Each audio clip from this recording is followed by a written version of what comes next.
majority of them was complaining. Oh, they was whining some big teardrops. God said, I'm not pleased with that. You need to leave that spirit. I'm going to put the spirit of this leader upon you so we can get some work done. Amen. It's a fire burning inside for this work. It displeased the Lord.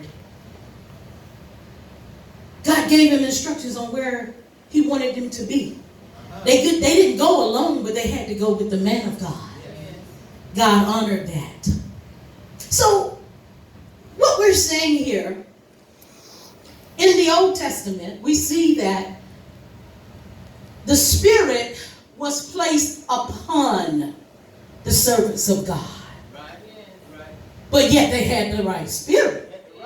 They had the Spirit, but the Spirit was placed upon them.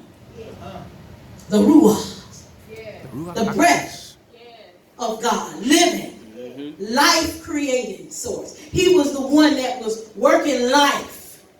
But the Spirit couldn't dwell in them at that time. We're going to go over into the New Testament and show you why. Okay. So in the Old Testament, we see by reference of Scripture where when God dealt with the servants that were doing his will, the Spirit rested upon them. Okay. Pay attention to those verbs because, see, you need to understand the difference now.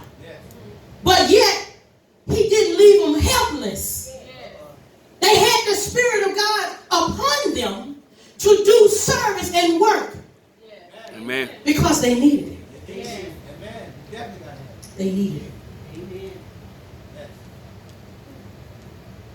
So, we wanted to establish, first and foremost, the Spirit of the Lord and the purpose and the means of why we must have the Spirit of the Lord working in our lives.